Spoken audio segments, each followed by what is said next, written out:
Lahat na lang ng lalaking nadidikit sa kanila namamatay. Kawawang Paco. Para siyang si tatay noon. Nakastilyo din. Huwag ngayon, George. Namamatay lang ng asawa ko. Nakagagawan mo. Kasi pinatay mo siya. How dare you! George!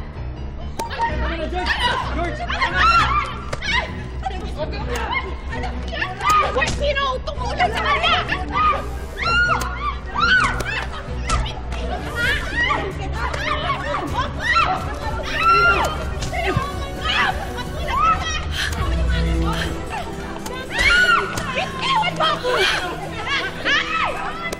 How dare you! Low-lifers! To turn this place of grieving into a circus! Wala na ba talaga kayong pinipiling oras at lugar? Mga wala kayong modo! My son is dead! Someone killed him! Tapos ginagawa niyo na namang palengke ang pamamahay ko!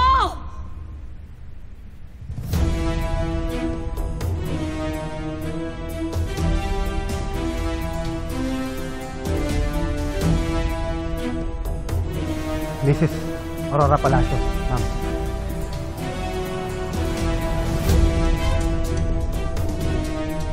Ah!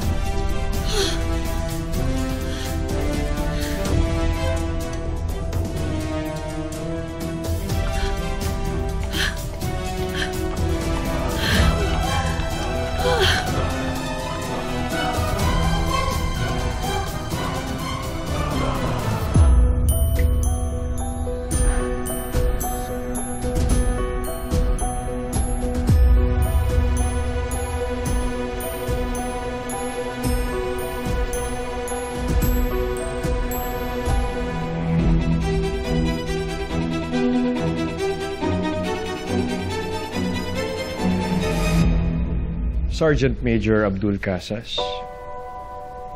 Ako po ang may hawak ng kaso na ito. May I?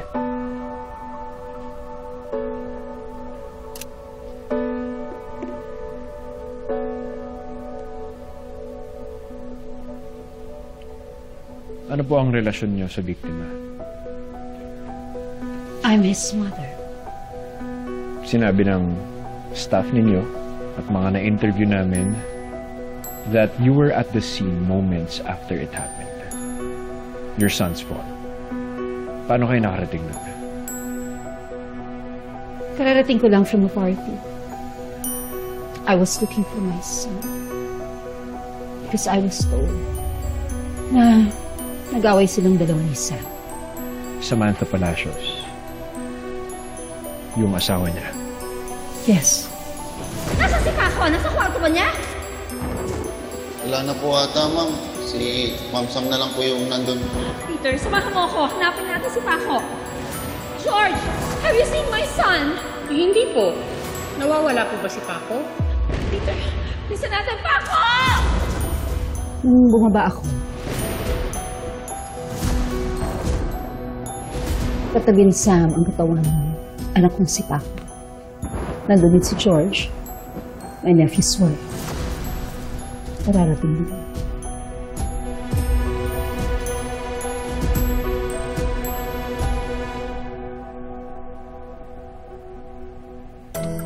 Am I a suspect now? At this point, everybody is a suspect. No. No. Not at all. Si Sam. She killed my son. Well, ma'am, Miss Aurora Palacios, kaya po ako nandito para malaman kung sino talaga ang pumatay sa anak ko. O kung pinatay mo talaga siya.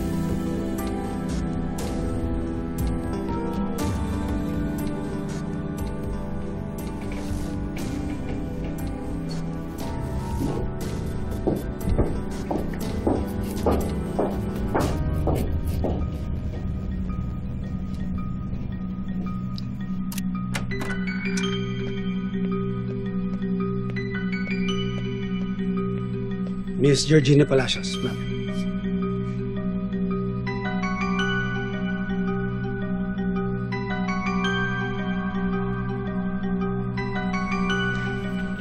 Ate, si nanay hindi pa rin siya makakalman. Iyak pa rin na iyak. Nakakabahan. Baka pwedeng kausapin mo na natin. Hindi ka pa naman siguro tatawagan. Ano mo siya magpahinga? Sana nang nervous niya dito. Kinakabahan ako sa sasabihin ni George. Baka siraan ako nun. Pero kakabahan. Isipin yan. Hindi naman siguro. Galit sa akin si George. Didiin niya ako.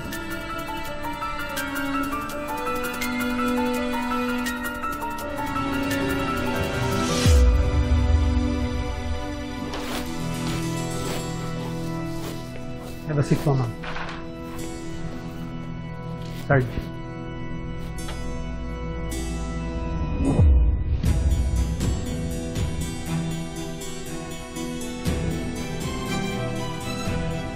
Abdul?